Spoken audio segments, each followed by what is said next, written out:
Sabe quando você vê tanta maldade no mundo que chega a dar uma tristeza na alma?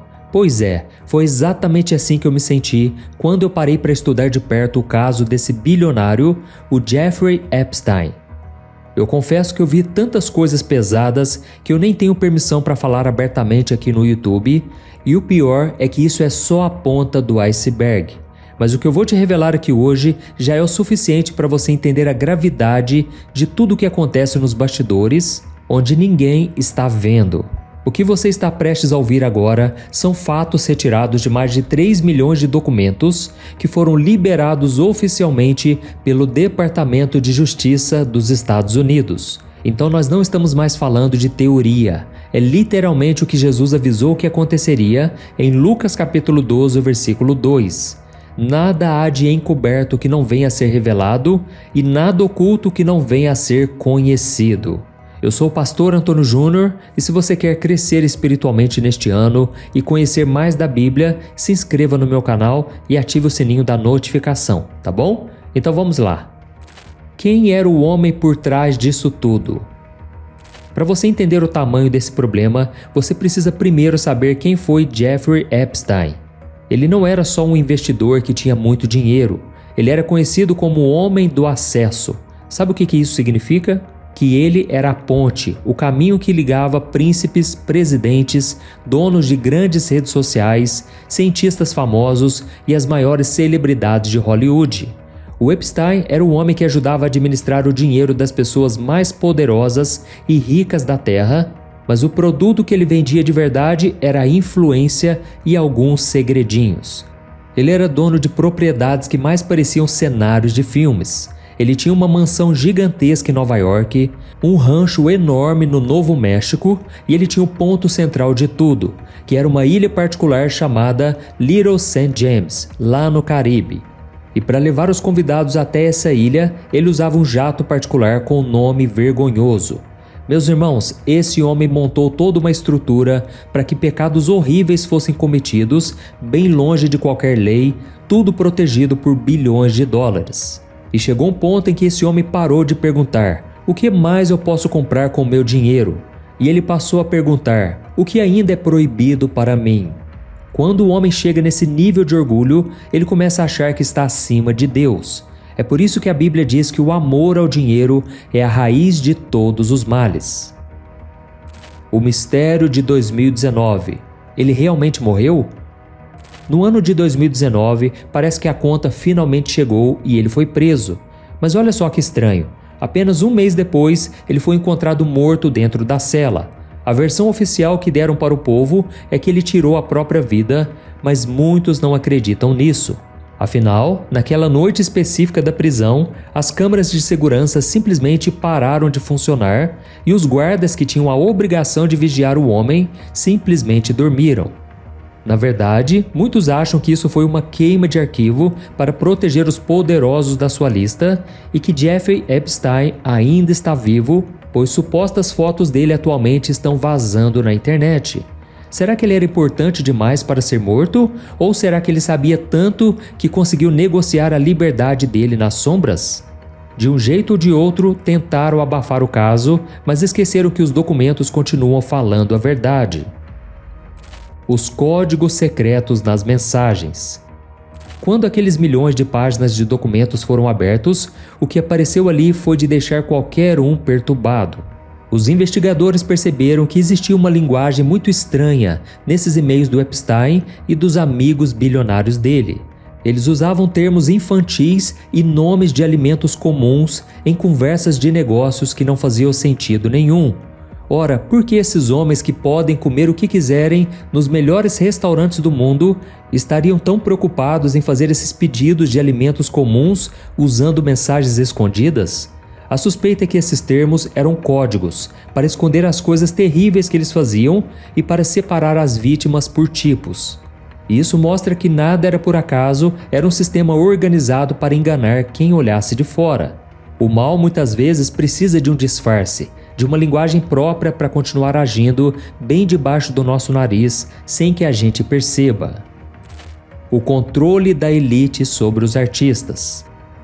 Essa rede de influência não ficava só na política, ela entrava com tudo no mundo do entretenimento e de um jeito muito assustador. Um dos nomes que mais aparece nesses documentos é o da Britney Spears, que é uma das cantoras mais famosas do mundo. O nome dela aparece citado mais de 100 vezes. E o que deixa tudo mais pesado é que muita gente acredita que aquela tutela que controlou a vida dela por 13 anos não era para proteger a moça, mas sim uma prisão feita dentro da lei. Para quem não sabe, a tutela é quando a justiça diz que uma pessoa não pode mais mandar na própria vida e então coloca uma outra pessoa para decidir tudo por ela. E no caso da Britney, o pai dela passou a mandar no dinheiro, nos contratos, na carreira e até nas decisões mais pessoais dela. Ou seja, ela continuava trabalhando e ganhando milhões, mas não tinha liberdade nenhuma. E isso explica muito desse comportamento estranho que ela vem mostrando de uns anos pra cá. A verdade é que nós já fomos avisados de várias formas, mas estávamos distraídos demais com outras coisas. Por exemplo, o cantor Justin Bieber, que começou muito cedo nesse meio, parece que tentou nos avisar. Muitos dizem que o clipe da música Yummy é um sinal bem claro. No vídeo, nós vemos pratos de comida sendo servidas para pessoas poderosas e se você olhar com atenção, tem fotos de crianças e elementos que lembram muito o que acontecia naquela ilha do Epstein. O Justin Bieber parece ter tentado mostrar esse banquete sombrio onde vidas de inocentes são o prato principal. Inclusive, muitos acreditam que o próprio Bieber foi vítima daquele outro homem terrível, o P. Diddy. Eu fiz um vídeo aqui no meu canal falando sobre ele, eu vou deixar aqui no final para você assistir, ok? E outra peça desse quebra-cabeça é o Michael Jackson. Pouco antes de morrer, ele deixou um áudio gravado onde ele parecia estar com muito medo. Ele dizia que essas pessoas são muito poderosas, que controlam tudo e que ele estava sendo caçado. Ele dizia claramente, eles vão me matar. E será que o Michael Jackson sabia coisa demais? Será que ele tentou sair desse grupo e pagou o preço com a sua própria vida? Isso faz a gente pensar quantas verdades foram enterradas junto com essas pessoas. Sempre que alguém tenta sair do sistema e contar toda a verdade, ela corre o risco de ser calada pelo medo ou por acordos feitos escondidos. O interessante é que essa manipulação não é só no corpo, é na mente também. O sistema quer que você se acostume com o que é absurdo. E é o que eu chamo de anestesia espiritual. Eles querem que você veja essas notícias, fique revoltado por uns 5 minutos e depois volte a se distrair com qualquer coisa no celular.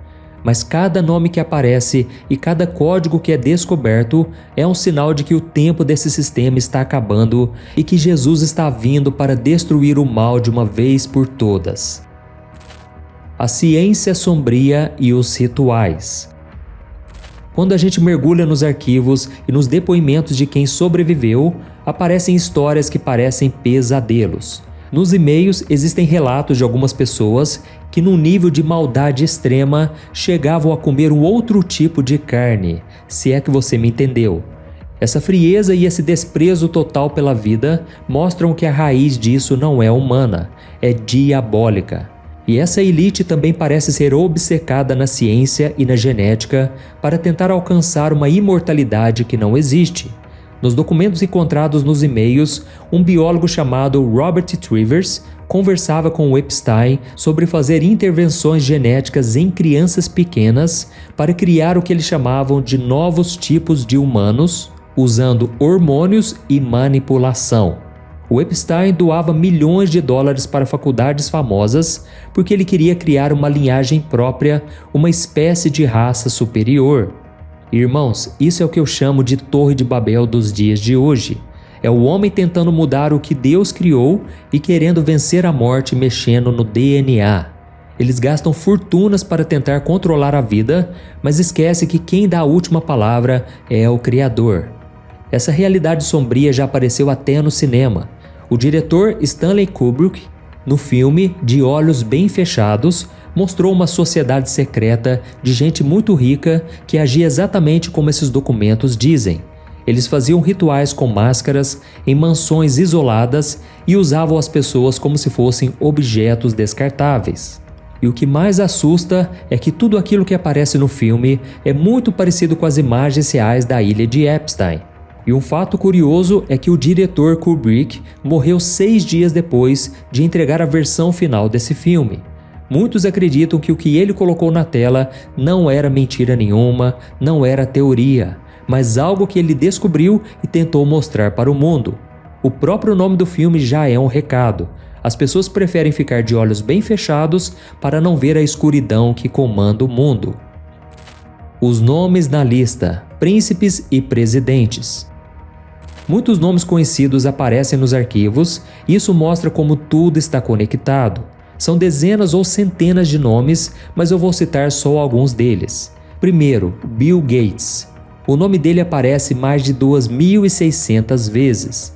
Ele diz que se encontrou com Epstein várias vezes por motivos filantrópicos, para ajudar instituições de caridade. Mas ao mesmo tempo ele diz que se arrependeu por cada minuto que passou ao lado do Jeffrey Epstein. E o que será que aconteceu nesses minutos, hein? A ex-mulher dele, a Melinda, deu uma entrevista e disse que ficou horrorizada ao saber da amizade dos dois. Um outro homem foi o príncipe Andrew. Esse é um dos que mais aparecem também. Tem fotos deles com as vítimas, coisas vergonhosas que ele fez e relatos de que ele participava com frequência desses encontros forçados. A família real teve que afastá-lo de tudo, mas os documentos mostram que ele era um amigo íntimo do Epstein. E tem também o Donald Trump e o Bill Clinton. Os dois foram citados nos e-mails milhares de vezes. O Trump foi amigo do Epstein nos anos 90, mas ele diz que parou de falar com ele antes dos crimes aparecerem. Já o Clinton viajou no jato de Epstein dezenas de vezes. E também tem os políticos brasileiros. Nomes do presidente e do ex-presidente aparecem em e-mails que falam sobre política internacional. Eles não têm ligação com os crimes sexuais, mas isso prova que a rede de contatos do Epstein vigiava tudo e tinha acesso a tudo o que acontecia aqui no Brasil. Inclusive, eles tinham uma forte ligação com o João de Deus, e eu não posso trazer detalhes aqui, mas irmãos, eu quero dizer que a coisa era muito mais séria do que a gente pensava. É claro que nem todos que estavam na lista quer dizer que eles cometeram algum tipo de crime, mas mostram que muitos deles andavam nesse ambiente onde coisas terríveis aconteciam. E é isso que a Bíblia chama de mistério da iniquidade. No livro de 2 Tessalonicenses, capítulo 2, a Bíblia diz que esse mistério já está agindo no mundo. É um sistema que cresce escondendo o mal e tratando a vida das pessoas como se fosse mercadoria. Ou seja, o mal ficou tão comum que parou de se esconder, achando que já manda em tudo, na cultura, no dinheiro e nas leis. Mas cada nome que aparece nesses documentos é só um sinal de que o tempo desse sistema maligno está chegando ao fim. A Bíblia diz que nos últimos tempos o amor de muitos iria se esfriar e que os homens seriam egoístas, orgulhosos e profanos. E esse caso que eu trouxe para você nesse vídeo é só um exemplo de que o mal está aqui neste mundo e nós precisamos estar firmados na rocha que é Jesus Cristo. E a pergunta que você deve fazer para si mesmo não é quem vai ser preso, mas sim como está a minha vida diante de Deus. Então não gaste as suas forças só sentindo o ódio dessas pessoas. Gaste a sua energia buscando a Deus, protegendo a sua família do mal e pregando o Evangelho. A única forma de vencer as trevas é levando a luz de Jesus para dentro da sua casa e das pessoas à sua volta. Amém? Eu sou o pastor Antônio Júnior. Se esse alerta abriu seus olhos, então compartilhe e eu vou deixar aqui na tela 2 vídeos para você escolher. Assista e eu te espero lá no próximo vídeo. Deus te abençoe.